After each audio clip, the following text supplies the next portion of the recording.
Kawatini Robert, Centre of Farmers Voice Network Southwestern Uganda, eri contract y'okulabirira ebisolo n'ebinyonyi abeetisse bukolokolo okubatwala mu ofiisi y'omuwandiisi w'obulabirizi Giles Wambuko gye balombojjedde ennaku enkoko ssaako n'ebisolo ebirala gye bibalabiza n'ekkanisa okutwaliza wamu. Abamu ku bakozi ku ofiisi z'obulabirizi basazeewo okuguma Zambiro nga ne ofiisi ezisinga zirabiddwako nga nkalu.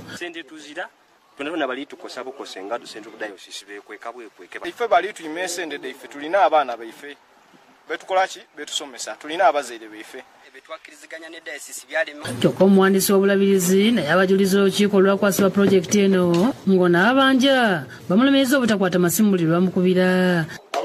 Eyo step soko gireka abamawulire bayita kujja eno bavuddeyo ne beeyongerera amaka g'omulabirizi Patrick Wakula agali ku yunivasite ya Busoga okwanja ensonga zaabwe nti kubanga omulabirizi aludde nga beebalama beezobye n'abakuumi era abakuumi balabiddwako nga bakuba amasimu okutuusa poliisi eyiga nga lwetuuse. Abamu ku babanja banyiize ne beeyambulamu amasaati olw'okubatambuza ennyo kumpi bw'oya kubula kubaggwa ku ntumbwe. Poliisi babuulidde ng'omulabirizi ensonga zino bw'atazaagala mu kamera. Kontulakita yeewunyizza abasajja ba Katonda bano okulema okutuukiriza ebiri mu ndagaano. Teri muntu aliko akifaako oba afaayo okulaba obuzibu bwange bwennyina wa. Twewuunya banaddiini betuwa ekitiibwa nti babeera mu maganduula naye asigala naye akutambuliza mu mbeera ya bulimba. Omusasi waffe waviriddewo ng'omulabirizi yeevumbye akafubo n'ababanja ezaabwe. Dambataddeyo yakusakidde eggulu lino ku Lwabukadde TV. Eyo nga tevuddeyo pulezidenti Yoweri Museveni ne First Lady bagenze ku kitebe kya Bungereza okukungubagira n'abakyala eyavudde mu bulamu bw'ensi eno. First Lady asiimye omukululo n'abakyala gwalese. Pulezidenti Yoweri Kaguta Museveni omukyala wa Agenti Museveni era nga minisita y'ebyenjigiriza n'ebyemizannyo bakungubagidde abadde n'abakyala ba Bungereza Elizabeth II bagenze ku kitebe kya Bungereza mu Uganda ekisangibwa e Nakasero nga batuuseyo ku ssaawa 5:30 ez'okumakya nga baaniziddwa omubaka wa Bungereza mu Uganda Ketere n'abakungu abalala. Mu kitebe kino bawandiise obubaka obukungubaga mu kitebe kyassiddwawo wabula pulezidenti wiiki ewedde ku Lwokutaano yakungubagira n'abakyala ba Bungereza mu butongole ku lwa bannayuganda eri abafamire y'oli olulangira ekulemberwa Kabaka Charles II olw'okubibwako n'abakyala. Although Her Majesty was 96 years of age, her death was a shock to Mama Janet, the other Ugandans, and myself. And she had defeated Corona some months ago. Mubaka obwo yategeeza nti mu bbanga ery'emyaka 7 n'abakyala gy'amaze ku Namulondo asobodde okuyubula amawanga agali mu lusolo lumu ne Bungereza. Ategeeza nti enkozesa y'olulimi Olungereza kabeere kabonero ak'okugaggawala mu by'obulambuzi, obusuubuzi n'okulwanyisa obutojjo. Ye Maama Jenti Kataha yeebazizza Katonda olw'obulamu bwa n'abakyala era nga Katonda amusobozesezza okuweereza abantu be. Ategeeza nti bajja kumujjukira nnyo bwe yakyala kuno mu biseera bya Kyogamu mu mwaka gwa 2007 era nga bajjukira n'okwefumiitiriza olw'ebyo ebyaliwo bwe yakyala ku kuno. Muwala bagenze ku kitebe kya Bungereza Speaker wa Parliament Anita Among nga naye agenzeeyo okutuusayo obubaka bw'okusaasira. Obedi Lutale yakusakidde eggulu eno ku Lwabukadde TV. Omukama wa Tooro oyo nnyimba Kabamba Iguru owookuna asabye abantu be okubeera obumu beewale enjawukana. Bino abyogedde ku matikira ge ag'omulundi ogw'27 agamanyiddwa ng'empango. Ebikumi n'ebikumi by'abantu bakungaanya okujagulizaako omukama wa Tooro oyo nnyimba Kabamba Igulu owookuna ku matikira ge ag'omulundi ogw'27 agamanyiddwa ennyo ng'empango egibadde mu lubiri lwe olw'ekaluzika.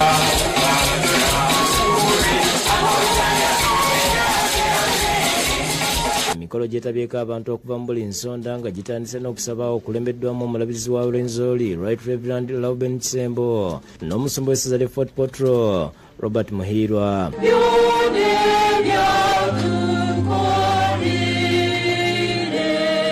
Akulira Omulabirizi Kisembo asabye wabeewo okukkaanya mu ssemateeka w'obukama kisobozese emirimu gy'obukama okutambula obulungi awatali kuyingirirwa. Ebyo obukama biterekera akwete nk'abatungwa kandi religious leaders baswikala mu kikanya kuteekaine abantu basikangana mu guha abantu basifumirangana ebintu kusana biti witwa omukama tusala ngo ekitiri kirungi omwezi oguwedde omukama oyo yalonda omuyikiro omujja Stephen Kinjamoti kyokka abamu ne bamuwakanya ng'omulabizi agamba nti ebyo tebyandibaddewo singa ssemateeka w'obukama alambika ku muyikirwa alina okulondebwa. kuba isi yokukoma omuyikirwa isi yokukoma sipiika abantu kugamba aheebwoko regularized terekezebwa kurungi nikuhabeho hamone nokuteekaana mukama waitu omukusaba kwaitu. Onasibye ebikolwa ebyokususa mu bantu bikomenga beesigama ku langi oba ekikula kyabwe. Omulabirizi Kisembo era asoomozezza omukama awase kuba emyaka egifuna omubeezi gyatuuka dda. Nuko neyo tugeeka tukubaale ekyo nakyo nibona bakigambira kwaitu omukama kuba emyaka ogano yerayo mpolampola so nsaba ngu otunge omukonyeza so mutugeeka nk'abatungwa baawe. We are looking forward to that day when we can come and celebrate with you here as you get a fit helper konyere obuwomezi bwawe. Omuhiikiro omujja Kinjamoti asoomozezza abantu b'obukama bave mu bikolwa eby'okususa mu mawanga n'enjawukana mu kifo ky'okukola emirimu gy'obukama. Omukama tinkolagana ebyemirwa timbimanyire baitu ekimanyire ngu ntusobora kukwatisa itwena hamu tutaina kusorora ng'onu talikiki onu talikiri onu talikiri habwokuba ssente tegira rangi. Kingi ategeeza nti mu kisanja kye ayagala ebifo eby'ennono byonna bitereezebwe n'okulongoosebwa basobole okubijjamu ku ssente. Nyini bwina ebikalo bingi muno ebitukupulaninga kugamba ngu twegaite itwena hamu turole ngu egasani karambi twagikora ng'oku bagenzi baitu Abaganda. Omukama oyo asabye abantu be okubeera obumu basobole okugenda mu maaso. Ningonza kuteerera abantu ba Tooro kwataniza tufuushe kwecwamucwamu nuko tutwale ensi yitu ya Tooro maiso. Oni bawezaire muleke kutemangana entege.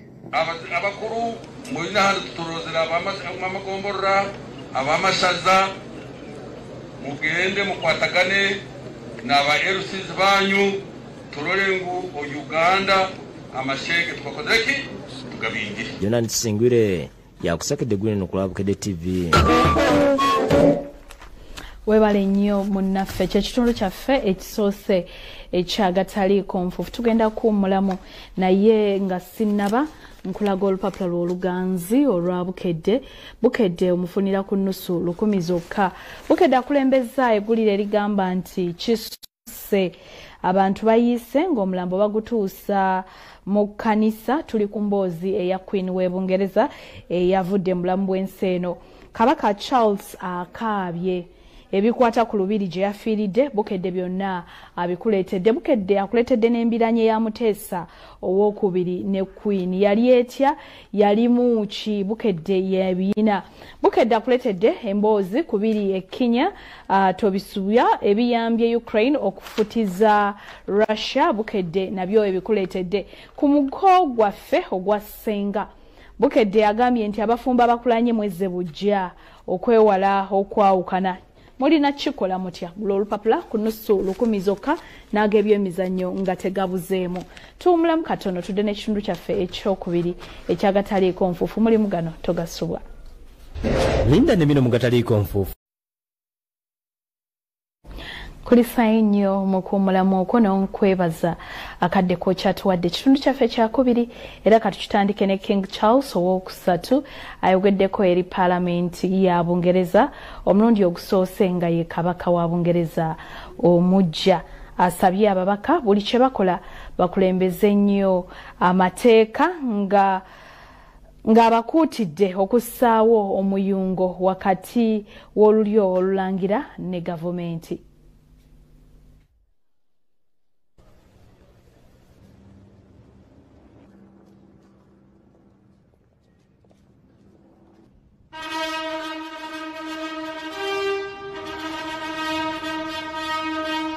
Kabaka Charles owokusatu ne Queen Consort Camilla olunaku balutandikidde ku Paalamenti ya Bungereza bwe badde bakungubagira abadde n'abakyala ba Bungereza Elizabeth owookubiri. Olutula lubadde mu Westminster Hall ng'eno ababaka ba Paalamenti eya wansi n'eya waggulu abasobye mu lwenda batuusiza obubaka obusaasira n'okukungubaga. Bw'abadde ayogerako eri Paalamenti gwe mulundi ogusoose nga King Charles azeemu nate okukungubagira nnyina. I am deeply grateful for the addresses of condolence by the House of Lords and the House of Commons, which so touchingly encompass what our late sovereign, my beloved mother, the Queen, meant to us all. Akuutidde ababaka okussaawo omuyungo wakati w'oli olulangira ne gavumenti nga bwe kiramikiddwa mu ssemateeka. As I stand before you today, I cannot help but feel the weight of history which surrounds us and which reminds us of the vital parliamentary traditions to which members of both houses dedicate yourselves with such personal commitment for the betterment of us all. Ategeeza nti nnyina abadde mpagi y'amaanyi eri abalangira n'abambejja bonna mu Bungereza. We gather today in remembrance of the remarkable span of the Queen's dedicated service to her nations and peoples. Abulidde ababaka nti akkiriza okutambulira mu bigere bya nnyina.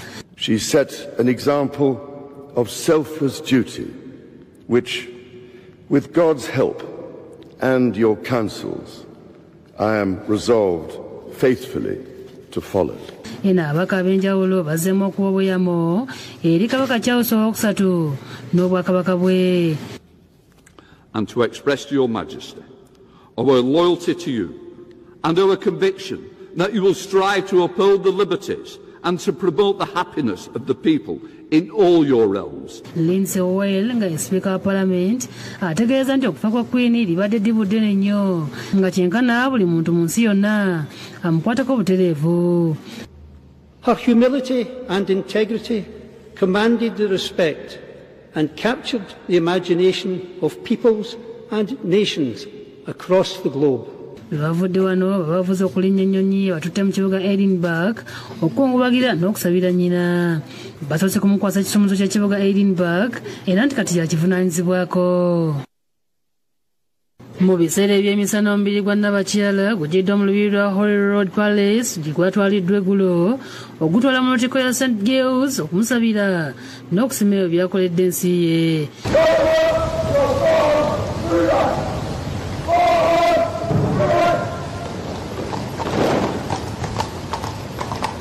Babadde kuliko King Charles owokusatu, mukyala we Queen Consort, omulangira wa Wales William ne mukyala we Kate Middleton nga bazze bava emabega w'emmotoka ebadde mu mubiri gwe. Abakadde b'ekkanisa basiimye ebyo abadde n'abakyala byakoledde abantu be.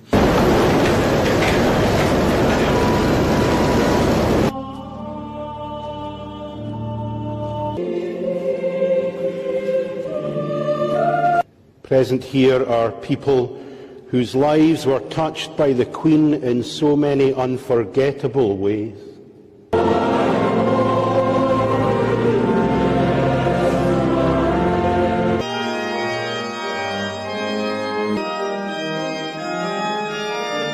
Omubiri gugenda kusuzibwa wano okutuusa olunaku olw'enkya we gugenda okugibwa okutwalibwa mu kibuga London. Professor Gordon Wavamunno y'omu ku bantu abatono ddala ku lukalu olwa Africa abafuna omukisa okukyalako mu lubiri lwabadde Queen wa Bungereza Elizabeth owookubiri ne balya naye ekyeggulo omulundi ogutali gumu. Ono era yamuwa n'ekitiibwa eky'obwassa nga kino kigabibwa omukulembeze wa Bungereza ow'ensikirano. Kwiini bw'afuula omuntu yenna Knight alina okufuukirawo ssa nga kino kye kitiibwa ekisembayo okubeera ekyawaggulu. Kwiini kyawa omuntu yenna gw'asiimye olw'emirimu egy'enjawulo gy'akoledde eggwanga lye, Obwakabaka bwa Bungereza obw'okutaasa obulamu bw'abantu wano mu Uganda. Omu ku baaweebwa ekitiibwa ekyo ye Profesa Gordon Wavamunno nga yakimuwa mu mwaka gwa 2013 bwe yali amusiima okubeera omusaale mu kutaasa obulamu bw'abantu nga ssentebe, era yali adumira ekitongole ekya St John's Ambulance okumala emyaka egisukka 30. Bino Wavamunno abibuulidde bannamawulire baffe mu mboozi ey'akafubo nga bamusanze Nakawa. Annyonnyodde engeri gye yaweebwamu ekitiibwa kino ku mukolo ogwali ku lutikko y'abatukuvu bonna e Nakasero. Mu kyaki y'e Nakasero kazini we oyo yajja okunkwasa ekiso kino ekyekiso okiwulira ekiso kyebakuteekako emirundi ena bwe bati ekitiibwa nenkifuna naye as father nze nina ekitiibwa ekyo mu Uganda ndeka.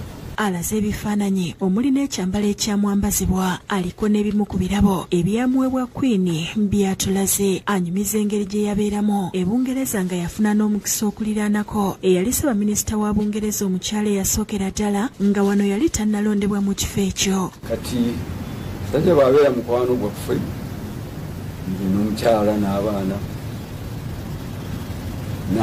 twali tuli awo n'atwala mu Prime Minister wa Bungereza. Kati nga wafuuse Prime Minister ate waali ekiseera lwa baali banoonya ani anaakulira St John's Ambulance wano. Aliko ebirala byayogedde ku Kwiini era n'asiima nnyo ennono egobererwa e Bungereza. Omulabira ddala musanyufu ayogerako nammwe ate muntu w'abaana munywa nolanga atambula nagamba halo ekitiibwa nekirine mu nnyambala then n'abasirikale abamukuuma tebamutambulira ku bisegere wano bwe bati. Agamba Kwiini ne lwe yajja wano mu lukuŋŋaano lwa Kyoga mu 2007 yasanyuka nnyo ng'amulabye n'amubuuza ne ku bizinensi ye. Ntuukako n'omukyala Wavamunno naga Karen, morning, how are you? Mercedes Benz ziri zitya ariko twamunyumiza nga tukutunda Benz mu Serena Hotel bw'kiseera kyemaze mu bwagundi ndi United bingi nayongera okulaba n'okufuna. Abaka ba Palamenti ya kuno nabo baliko bye boogedde ku Kwiini. I want to mourn with the people of England for having lost the Queen. Okungubagula Abakenya ekungubaze nakunya nsuubira naffe ng'eggwanga twandiraze solidarity kubanga Britain eri bali patana baffe. Byalese akoze tugenda bijjukira ebbanga lyonna ate bigenda tuwa omuzinzi fe abasigadde nga tukyalwana okulaba nga mu Uganda mubaamu obwenkanya mubaamu enfuga y'amateeka. Ronald Kasasa n'Obed Lutale be bakusakidde eggulire lino ku Lwabukedde TV. Ekika ky'omugataliiko nfuufu. Abeddira enjovu balina amasiga 8 nga bano be baana bajjajja mu kalo. Essiga erisooka lye lya Kikomeko eruubu Mawokota, essiga lya Ggulu e Busaabala Kyaddondo, essiga lya Kakembe eziri Nnumbu Bulingugwe Kyaddondo, essiga lya Ntambirubya nga nalyo liri Kyaddondo. Olunaku olw'enkya lindirira weewaawo mukyatukoledde ddala bulungi. Kitundu kyaffe kyakusatu tukyatambula n'agataliiko nfuufu agakutuusaako bingi gy'otabadde ne gy'obadde naye nga tewabitegedde mu bujjuvu bwabyo.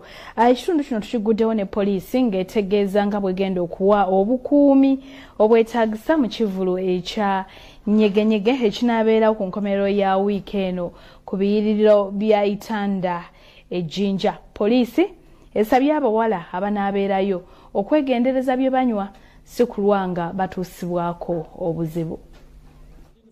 Poliisi erabudde abaana bawala okubeera beegendereza nga batuuse mu kivulu kya nyegenyege ekinaabaawo ku wiikendi eno ku biyiro bya Itanda ejjinja. Tubakubiriza nti mutambule nga group. Omwogezi wa poliisi mu ggwanga Frenena ng'ategeeza nti emisango egy'obuliisa maanyi gitera okulabikira mu bivulu eby'ekika kino. Bwe tubeera n'ebivulu nga bino tewaggwayo bantu balina mpisa nsiiwuufu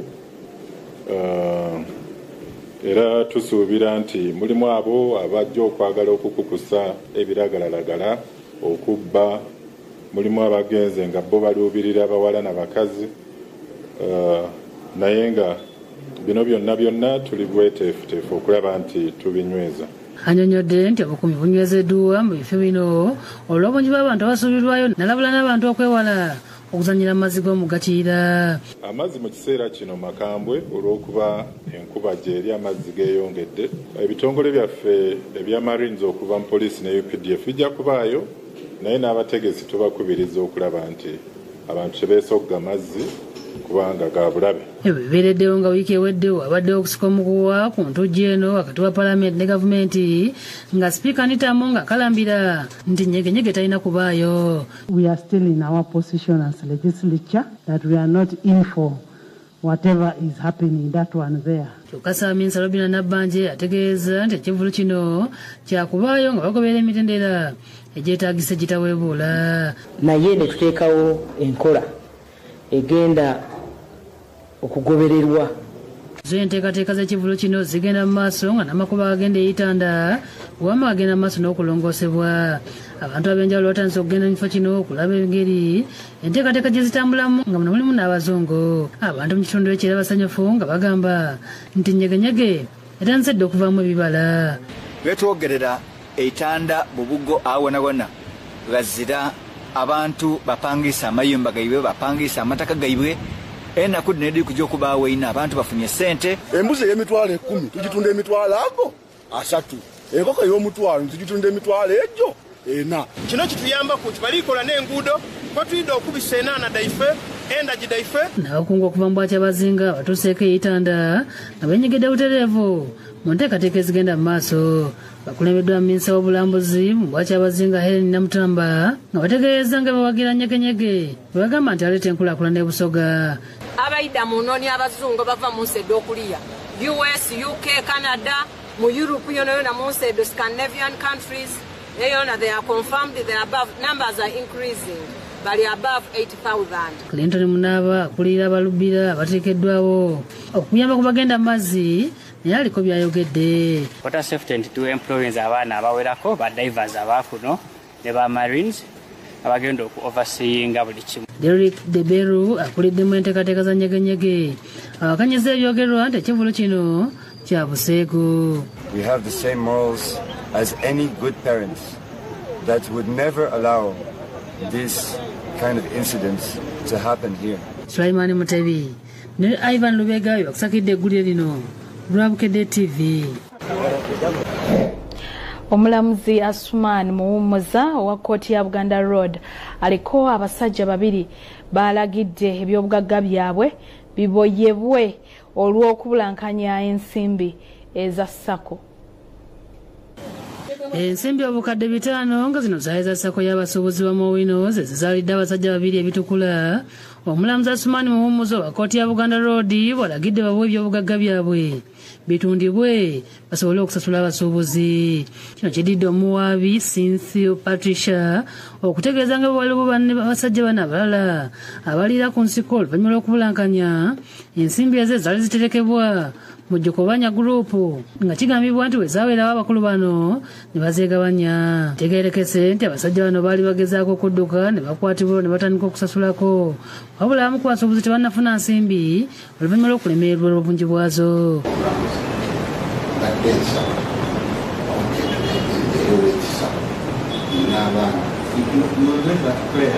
After prosecution has concluded her submissions,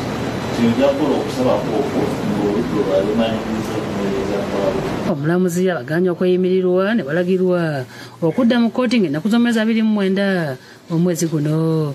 Abasuubuzi oluvannyuma lwa kkooti boogeddeko ne Bukadde TV ne basanyukira ebisaliddwawo omulamuzi. Basevinga ssente zaffe okumala emyaka mingi nga omu ye chairman omulala ye vice chairman nibwo tukufuna ssente zaffe ssente kirabika nti ezaffe teziriiwo ffe abaasembayo ssente ezaffe ne baleka nti bazitutte ati ne tulipootinga ne tugenda mu kkooti etuyambe ku nsonga ezo. Omu sulo yappa niyo olwaleero nfunye omukisa era olwaleero omulamuzi atukoledde bulungi sebo mukama wange atugambye kwemanga ennaku z'omwezi 2 Septemba basobole okunoonyereza ebyobugagga kubanga nabo babimanyi naffe tujja bayambako basobole okubitunda basobole okusasula ssebo. Omulamuzi watuse kati kiraga nti atuwadde essuubi sente zaffe ziyinza okufunika kuba singa batunda ebyobugagga bye baba balina nga bizuuse sente zaffe zijja kusobola okuvaayo. Omulamuzi bwatuuse ebintu era nsaba kunoonyereze ku byobugagga ebinaavaamu sente z'abammemba basasulwe. William Buyondo yakusakidde eggulire lino ku Lwabukadde TV.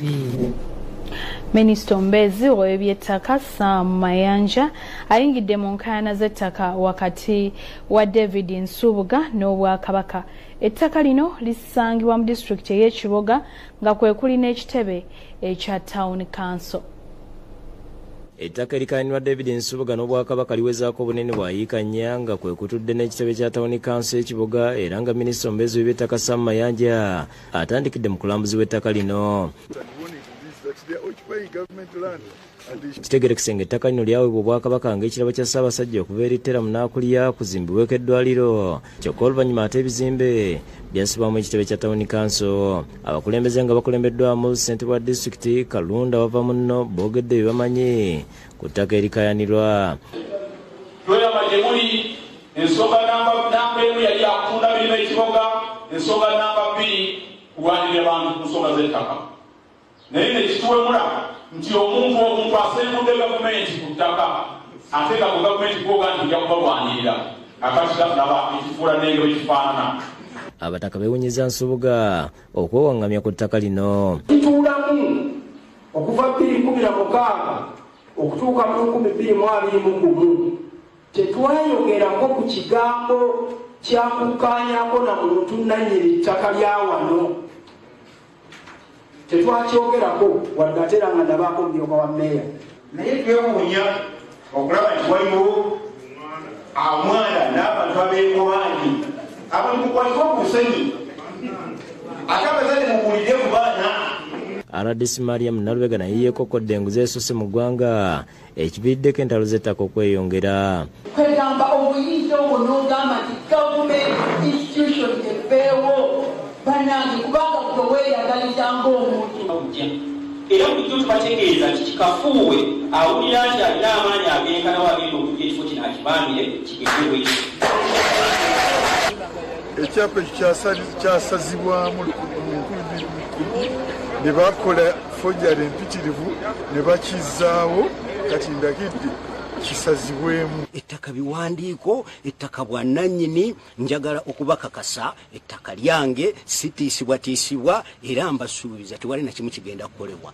RDC Mubende Rosemary Byabashaija alagidde abantu abaali bagoba ku bibanja byabwe ku kyalo Kitanda okuddamu okulima okutuusa ng'omugagga Charles Lutalo abaliiridde olw'okwonoona emmere yaabwe. Etteeka ligamba oba oyagala oba toyagala oyina kukola ki kukwatagana n'omutuuze alina ekibanja. That is the law. Since I okay, I'm interpreting the law.